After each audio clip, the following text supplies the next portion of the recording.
recibir a la segunda ponente de esta segunda jornada. Bueno, como estoy diciendo con todo el mundo nos conoce, ¿no? Y no hace falta presentaciones. Además, especialmente creo que a Dolores Barral todavía más, porque gran parte de la clientela de los monográficos procede, ¿no? Del cuarto ciclo, del que ella es docente desde, me comentaba justo ahora, ¿no? 26 años, ¿no? Siendo docente de cuarto ciclo, y son sin duda el público más fiel de los monográficos y vamos, te conocen todos perfectamente, ¿no? Bien, hoy nos acompaña con una ponencia titulada Santa Ana, una iconografía apócrifa en el Museo de las Peregrinaciones y de Santiago. Muchas gracias. Muchas gracias. Espera que te enciendo. Vale, perfecto. Bueno, muchas gracias, Ana. Muchas gracias al museo por acogernos. Muchas gracias a mis compañeros por una vez más estar todos juntos y disfrutar de un día espléndido de aprendizaje, porque siempre se aprende en estos cursos, y gracias a mis alumnos queridos, mayores y pequeños, que están repartidos por la sala. Los mayores con mucha más carencia se lo dedico, porque la verdad es que es una maravilla que un jueves a las 10:30 de la mañana una pueda tener un público tan absolutamente exquisito como el que tengo.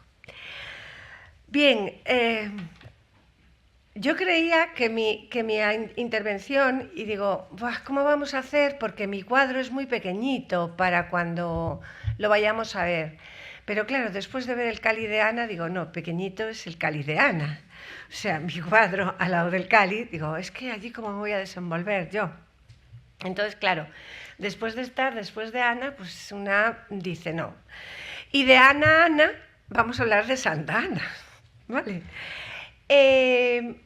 Bueno, quizás a lo mejor cuando pensé el título me precipité un poco, la verdad, porque en realidad lo que vamos a ver es una iconografía que nace a partir de la imagen de Santa Ana, pero que recibe otro nombre, que es este que les voy a decir, que es el de la Santa Parentela.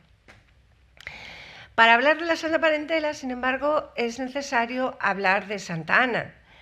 Y Santa Ana, como tal, es una iconografía apócrifa. ¿Qué quiere decir apócrifa? Quiere decir pues, que no sale en los evangelios, que Santa Ana pues, no aparece. Si repasamos los evangelios, aunque todos decimos que es el patrono de los abuelos y demás, siempre suena como que no sale en los evangelios. No, pensad en los evangelios y decidme en qué evangelio se habla de Santa Ana. En ninguno. Bien, Santa Ana es verdad que es una iconografía que aparece y se refuerza sobre todo a finales de la Edad Media, ¿vale? En torno a finales del siglo XV, un poquito antes, quizás en la zona de los países del norte, en el caso de, sobre todo, el círculo de Alemania. Santa Ana es una devoción bajo medieval, ¿no? En ese tránsito al siglo XVI y que va a tener muchísimo éxito. De hecho, a Santa Ana en Santiago la vemos en iconografías de esa etapa, de comienzos del siglo XVI. No me faltaría a esta que todos conocen, supongo, ahora al ver el detalle, supongo que más, la portada de San Jerome, que además es que aparece justo en línea con la imagen de la Virgen, y que, bueno, nos habla de esa devoción del XVI. También tenemos otra Ana representada en la capilla del Hospital Real, con lo cual también nos avanzaría esa cronología de comienzos del siglo XVI. Y concretamente la iconografía con la que se acerca Ana a nuestro pequeño recinto es esta de Santa Ana Triple, ¿vale? Es como la representación familiar de Santa Ana, la Virgen y el niño. Es una especie de parentela que vincula a la línea materna de la Virgen. Tuvo mucho éxito en España. De hecho, bueno, tenemos piezas aquí en Compostela que podemos contemplar en su contexto, a lo mejor no original, pero sí con el traslado de esa portada al Palacio de San Jerome, y otras incluso en nuestros museos, ¿no? Esta es una una de esas piezas que está en el Museo de la Catedral de Santiago, que además, bueno, estudiamos la profesora Cendón y yo hace 1000 años, no recuerdo, y que es una pieza en caliza y que, bueno, nos habla de ese tipo, de cómo Santa Ana, que hasta ahora no había aparecido, va ganando peso específico en un entorno devocional y cultural que se hará patente de muchas maneras en la península ibérica. Es una iconografía tremendamente exitosa y que va a llegar a través de artistas llegados del centro de Europa, pero después va a tener sus manifestaciones en tierras castellanas propias. Será una iconografía además asumida enseguida por los talleres locales, es una iconografía de éxito y que va a triunfar en la devoción castellana de esos finales del siglo XV, comienzos del XVI. ¿A quién le debemos pues, la extensión de la devoción de Santa Ana, o quién nos justifica esa extensión de la devoción?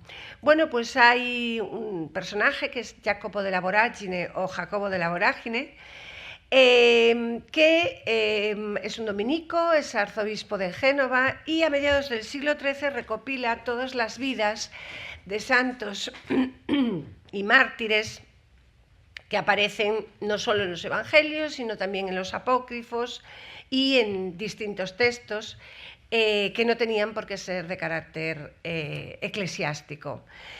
Se le denominó inicialmente la Leyenda Santorum y fue uno de los libros de mayor divulgación en la Edad Media, sobre todo porque lo que hacía era, de alguna manera, humanizar a todos esos mártires, a todos esos santos, contándonos detalles de su vida, que de alguna manera permitía que se acercasen un poco más a esa devoción del mundo del gótico, donde el Cristo se humaniza, la Virgen se humaniza, se humanizan los santos y tienen sus historias propias que son reunidas por este Jacopo della Voragine.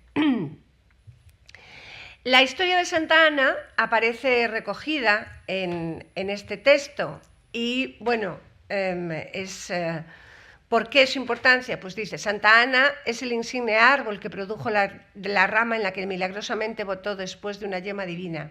Esta dichosa criatura, modelo de esterilidad fecunda y de ingenuidad santa, merece toda nuestra veneración, porque de su seno salió el pimpollo nacido de la raíz de Jesé. Bendita sea entre las demás mujeres y bienaventurada entre las otras madres, puesto que de sus entrañas procedieron la que fue del templo divino sagrario del Espíritu Santo, Madre de Dios e iluminadora del mundo. Cuán acertado es su nombre de Ana, porque Ana significa gracia de Dios, y gracia de Dios es la denominación más adecuada para designar a la mujer que engendró a María, la llena de gracia.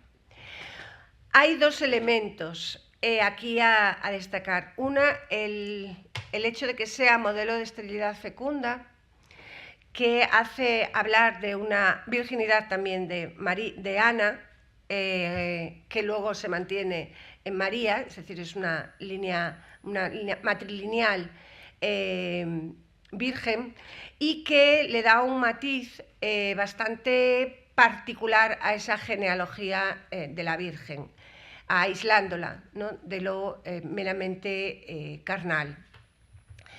Ese es el centro, ¿no? Esa es la línea que llegaría a la figura de Cristo. Esa es la Santa Ana triple que se va a comenzar a representar y la que más éxito va a tener y que también tenemos en el cuadro que va a ser objeto de estudio.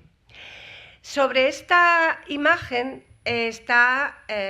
sobre este cuadro hay una publicación de Manuel Castiñeiras, que es un ex colega de facultad, colega de profesión y amigo, en la que, bueno, desde el punto de vista sobre todo de la Virgen, ¿no?, y en atención al tiempo de María Jacobus en los Caminos Jacobeos, pues vamos a ver que este autor trata esta iconografía, en la cual yo solamente voy a hacer nuevos apuntes quizás derivados de la observación de la pieza, ¿no? A veces en estos encuentros, cuando crees que todo está dicho de una pieza y te has parado a mirarla durante un tiempo, dices, pero es que esto no está, pero es que esto no lo dijo nadie. Entonces, bueno, como Ana, yo no hice el descubrimiento que hizo Ana, pero bueno, sí voy a darle mi toque a la pieza.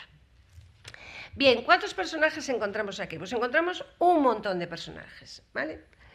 En los cuales la iconografía es la de la Santa Parentela, es decir, 16 personajes que componen la historia de la parentela de Santa Ana, Madre de la Virgen. Bien, hasta aquí, bien o no tan bien, si no se conoce la historia de la Santa Parentela. Porque la Santa Parentela nos habla, si nosotros pensamos en Ana, pensamos en Joaquín, pero no solo es Joaquín. Ana, según la Santa Parentela, tuvo 3 maridos. De los 2 se quedó viuda y tomó matrimonio en segundas y terceras nupcias. Según la tradición, Ana se casó 3 veces y tuvo 3 maridos. Joaquín, que es el oficial, al que todos conocemos, Cleofás y Salomé. Salomé es apellido, después pasará a ser nombre, ¿vale? María Salomé, luego veremos dónde viene. Del primero de ellos, que es el que todos conocemos, para nosotros es el único marido de Santa Ana, engendró a María, la Madre del Señor, la cual, andando en tiempo, fue dada matrimonio a José y engendró y parió a nuestro Señor Jesucristo. Hasta ahí vamos bien. Muerto Joaquín, Ana se casa con Cleofás. De este segundo matrimonio tuvo otra hija, que le puso también el nombre de María. Los nombres de las hijas no fue muy original, pero también nos va a solucionar otra papeleta. María de Cleofás, y esta María posteriormente se casó con Alfeo, y de este matrimonio nacieron 4 hijos. Santiago el Menor, José el Justo, conocido popularmente como Barsabás, Simón y Judas Tadeo. Bien, cuando creímos que lo teníamos todo solucionado, no, aún faltaba mucha más gente. Vuelve a morir Cleofás y Ana se casa con Salomé. No piensen en Salomé hombre, piensen ustedes en Salomé mujer, piensen en Salomé. Y con este, su tercer esposo, tuvo una hija, a la que puso el nombre de María, ¿para qué variar? Total. Y esta tercera María se casó con Zebedeo y con él tuvo 2 hijos que fueron Santiago el Mayor y San Juan Evangelista. Vale, 16 personajes. Ana, cuando menos prolífica es su linaje, su santa parentela, nunca mejor dicho. ¿Qué ocurre? Que al llamar a las 3 Marías voy a solucionar un problema muy importante que después les avanzo. Antes, esta idea de la santa parentela es corroborada por una clarisa, Santa Coleta, que es una religiosa terciaria franciscana que luego hace una renovación de las clarisas, que ve a Santa Ana y le confirma su visión, ¿no? Confirma esta santa parentela, con lo cual, pues si se aparece y confirma, amén, sea. Bien, ¿qué hacía esto? Bueno, cuando se empieza a familiarizar lo de la santa parentela, nunca mejor dicho, lo de familiarizarse, comienza a mezclarse esa iconografía que en principio iba vinculada a Santa Ana, como la línea matrilineal de Jesús, a comenzar a combinar la imagen de Santa Ana con sus 3 maridos. Bien, sumándose, vamos ganando personajes poco a poco. ¿Y cuál era la ventaja? La ventaja era que las santas mujeres que habían acompañado a María cuando la muerte de su hijo iban a ser sus hermanas o sus hermanastras. ¿Me van siguiendo? Bien, está bien, porque no quiero que se me pierdan. Claro, cuando hablamos de las 3 Marías, al final estamos hablando de las 3 hermanas o las 3 hermanastras. Bien, probablemente además fue esto una plasmación literaria de alguna tradición apócrifa, ¿no? El hecho de que aparecen recogidas las 3 Marías. Bien, por poner un poco, por individualizarlas, pues María Cleofás se casó con Alfeo, tuvieron 4 hijos, María Cleofás la más prolífica, por así. Tenemos muchísimas imágenes, he traído unas poquitas para que vean que no solamente está nuestra santa parentela, sino que es una iconografía tremendamente rica en esos comienzos de finales del 15 y comienzos del 16. Esta es María Cleofás con Alfeo y tuvieron 4 hijos, Santiago el Menor, Judas Tadeo, Simón Celote y José Barsabás. Esta es María Salomé, hija de Salomé y Ana, y se casó con Zebedeo y tuvo 2 hijos, estos ya mucho más conocidos, ¿no?, que son Santiago el Mayor y San Juan Evangelista. ¿Qué ocurre? Que hace que estos 2 apóstoles, junto con Pedro, pasen a ser primos de Jesús. O sea, la cosa va prometiendo, exactamente. Ya tenemos la familia al completo y el porqué de cada quien. Bien, los tenemos en algunos, bueno, les traigo algunos ejemplos para que la vean. Hay de todas las manifestaciones, más, menos, tirando hacia el mundo italiano, más cercano al mundo de Flandes. Es decir, esta representación de la Santa Parentela tiene muchísimo éxito, no solo en Centro Europa y en el norte de Europa, sino también en todo el ámbito de la cristiandad occidental. Casi todos los modelos vienen inicialmente de esos talleres. Van a haber taller de Suabia, Franconia, que son los talleres porque son figuraciones de carácter portátil que se pueden mover de un lugar a otro, y ese traslado hace que los modelos, bueno, pues pasen, traído solamente algunos ejemplos. Ahora que ya conocen cuál es el orden, pues ya nos vamos a poder acercar a la obra. Bien, la pieza está totalmente inventariada, datada.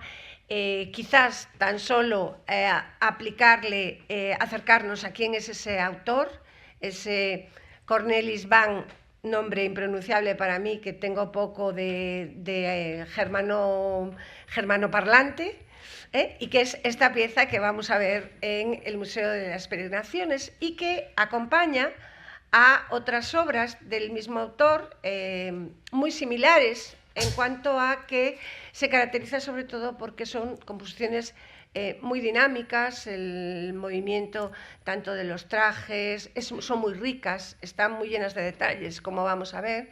Y bueno, les traje otras representaciones como pues, el parto de la Virgen o la representación de la Epifanía, perdón. Bueno, como tuve la suerte de que hoy en día hay mucho material digitalizado, pues me encontré un retrato del autor y bueno, le ponemos cara al autor de nuestro cuadro y nunca peor. Bien, cuando llegamos al caso compostelano, vamos a encontrar algunas variaciones con respecto a esa Santa Parentela que además se ha marcado exactamente con todos los ejemplos que hemos ido viendo, es decir, todos los ejemplos, 16 personajes, etcétera, etcétera, etcétera. En el caso compostelano tenemos la ausencia de una figura. Si van a contar, y ya les digo yo que no hace falta que cuenten porque he contado yo, no vaya a ser que se me comiera alguna, normalmente la genealogía son 16 personajes y en el caso compostelano son 15. ¿Por qué 15? Porque la ausencia más grande que tenemos es la de Joaquín, que no está. ¿Vale? No está ni se le espera.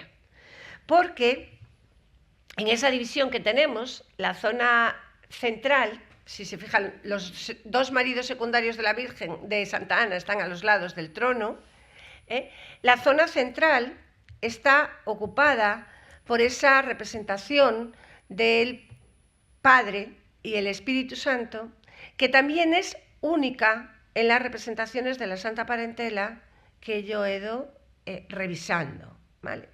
Es decir, ese espacio acotado para marcar la línea de Jesús es algo que no he encontrado en ninguna de las representaciones, ni en las que hemos visto, ni en otras que he ido mirando con respecto a esta iconografía, que es que además es una iconografía, puede variar en la disposición, puede variar en el contexto en el que se representa, pero no varía en cuanto al número de personajes. Y este tipo de representaciones celestiales Repasando la iconografía de la pintura flamenca, la he encontrado sobre todo en representaciones. En este caso he traído dos ejemplitos. Bueno, es un tríptico y es el carro de Leno de El Bosco. Esa representación de la vigilancia, de el darle esa línea celestial, esa línea más allá de lo humano, ¿no? Que marcaría quizás más la figura de Joaquín, y sobre todo porque algo que les marcaba antes, el hecho de que se quería hacer resaltar que la Santa Ana también era virgen. Entonces, de así marcaríamos esa línea que lleva a esas dos mujeres. Es una pintura en la cual el paisaje es un paisaje con una línea bastante desfumado. Evidentemente sirve para encuadrar la escena, pero bueno, a pesar de no ser el protagonista del cuadro, sí creo que merece por lo menos que lo veamos en detalle. Bien, si hacemos una división del cuadro, como les planteaba antes, en tres franjas, vamos mirándolo en horizontal, tenemos una línea en la que estaría la parte celestial, otra línea en la que están Santa Ana, sus hijas, sus maridos y sus yernos, y una tercera parte que es donde están los niños. Estarían los personajes adultos, por así decirlos, a excepción de Jesús, que Jesús es la excepción entre los niños, que siempre aparece acompañando a su madre, y luego estarían todos los primos y compañeros del caso de Jesús. Lo más curioso también dentro de la Santa Parentela compostelana es que los niños van identificados mediante atributos, luego lo veremos, van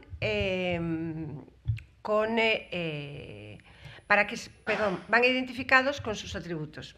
Estaba pensando otra cosa y se me fue. Es decir, no son niños que juegan en la parte de abajo, como es lo habitual, sino que de esos niños que están en la parte de abajo sabemos exactamente quiénes son porque aparecen claramente identificados. Habría esa línea también que se marca en esa visión celestial y que pasaría por el centro del cuadro, en el que destaca sobre todo la figura de Santa Ana, que aparece con unos, bueno, con un... No puedo entrar, no me da tiempo a entrar en la decoración ni en los ropajes, ni en la decoración, sobre todo de los elementos textiles y en el dorado, en el tratamiento de los dorados de la pieza, porque yo creo que llevaría a otra ponencia, pero bueno, a base de estas fotos, ¿no?, que se sacaron en el museo, yo creo que bueno, pueden darse cuenta muy bien de toda esa riqueza ornamental, ¿no?, que es característica, por otra parte, del autor y de la pintura flamenca.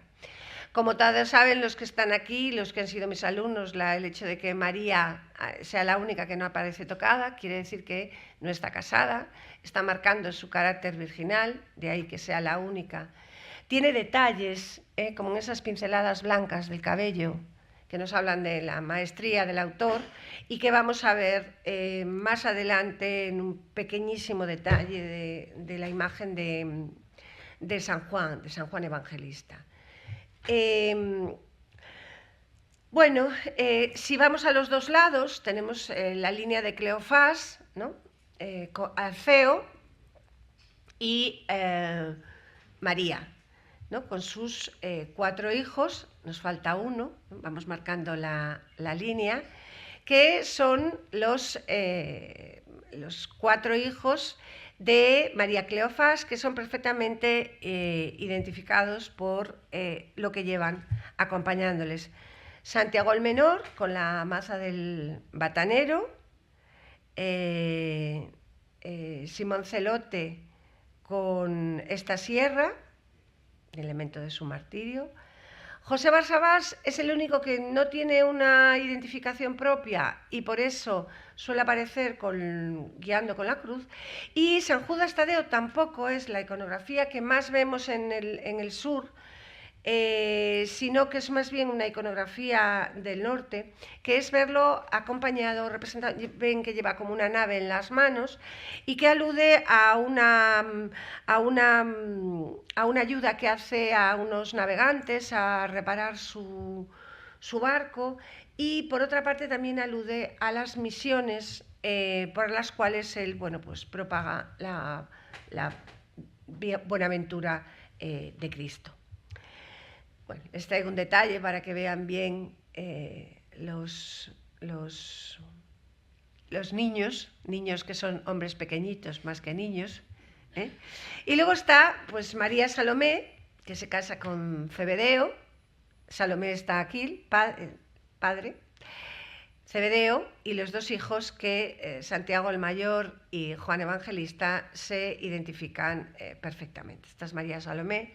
Volvemos a hablar de lo mismo, volvemos a hablar de que podríamos hablar de las vestiduras perfectamente. Tiene unas veladuras tanto en el velo del cabello como en la camisa blanca, que siempre yo les comento a mis alumnos, y algunos que están aquí ya lo saben, que la mujer en el siglo XV y a comienzos del XVI no va escotada. Un elemento básico de su vestimenta son esas camisas transparentes que además se ven aquí perfectamente, y en esas veladuras y en esos elementos decorativos yo hubo un momento en que dije yo, pero ¿qué hay en la copa de San Juan Bautista? ¿Qué hay en la copa? No hay nada, es una decoración del tejido, del traje de su madre, de María Salomé. Lo que tiene Juan en las manos es esa copa de veneno que le ofrecieron en Éfeso y la cual no se envenenó. Yo, si miraba la foto anterior, casi me parecía un dragón, una serpiente, dije yo, bueno, puede aludir al veneno, pero mi sorpresa es que cuando te acercas al cuadro ves que es un detalle de la ropa de su madre. Y fíjense también, ¿no?, en ese humito que sale de la copa de San Juan y que alude, bueno, pues a ese carácter un poco advertencia, ¿no?, de que no es muy bueno lo que se le ofreció en la copa. Mucho más claro y específico para nosotros ya es la representación de Santiago el Mayor, que aparece perfectamente uniformado y preparado para lo que le va a venir, que va a ser el apóstol de los caminos. Este nos es mucho más fácil, ¿no?, porque aparece perfectamente identificado, ¿no? Le falta quizás el bolso, ¿no?, por así decirlo, pero por lo demás aparece identificado perfectamente, ya que además con la iconografía del Santiago peregrino, que es habitual a partir del siglo XIV. Bien, no me voy a detener en detalles, entrar en las vestiduras, los toques, en la riqueza, porque solamente viendo la calidad de paños, lo que conlleva el ser tan detallista en la decoración, ¿no? Es una tabla pintada al óleo con muchísimo dorado, con muchísimo trabajo, con muchísimo detallismo, la colocación de las piernas, esa V que se marca perfectamente para marcar los niños, la riqueza de los paños, de los forros, de los vestidos, etcétera, etcétera. Bueno, nos llevaría a otro tipo de descripción que probablemente una de las ponentes de la tarde, que es Mónica Rey Cabezudo, si coge este cuadro, les enseña a ustedes la moda del 1520 en vivo y en directo. Bien, ¿qué ocurrió con esta iconografía de la Santa Parentela? Bueno, pues como yo digo, y lo siento mucho por los de arte moderno, que hay muchos por ahí explayados, a la Edad Media le tocó las narices Trento. Y la culpa de la idea que tenemos de la Edad Media la tiene Trento. Y yo reivindico fuera Trento de mi vida. En el decreto de Trento del año 1563, relativo a las imágenes, se dice: Enseñen diligentemente los obispos que por medio de las historias de los misterios de nuestra redención, expresadas en pinturas y en otras imágenes, se instruye y confirma al pueblo en los artículos de la fe, que deben ser recordados y meditados continuamente, y que de todas las imágenes sagradas se saca gran fruto, no solo porque recuerdan a los fieles los beneficios y dones de Jesucristo les ha concedido, sino porque también se ponen a la vista del pueblo los milagros que Dios ha obrado por medio de los santos y los ejemplos saludables de sus vidas, a fin de que den gracias a Dios por ellos, conformen su vida y costumbres a imitación de las de los santos y se muevan a amar a Dios y a practicar la piedad. Esta sugerencia de Trento va a hacer que todas aquellas imágenes que no son consideradas canónicamente correctas desaparezcan. Y así, más adelante, casi un siglo después, Francisco Pacheco, en El arte de la pintura, escribe al respecto. En un tiempo estuvo muy válida la pintura de la gloriosa Santa Ana, asentada con la Santísima Virgen y su Hijo en brazos y acompañada de 3 maridos y de 3 hijas y de muchos nietos, como en algunas estampas antiguas se halla, lo cual hoy no aprueban los doctos, y lo deben efectuar justamente los pintores cuerdos. Y así, los pintores cuerdos representaron ya, en consecuencia, a la Sagrada Familia, desapareciendo lo que se juzgó comprometedor para la nueva doctrina post-tridentina. Y la Sagrada Familia retomará el papel activo más o menos de San José y Santa Ana quedará relegada a ser fundamentalmente la Madre de la Virgen. Y con esto quiero decir que hay una Edad Media brillante y esa es la que yo reclamo para que todos ustedes vean. Nada más, muchas gracias.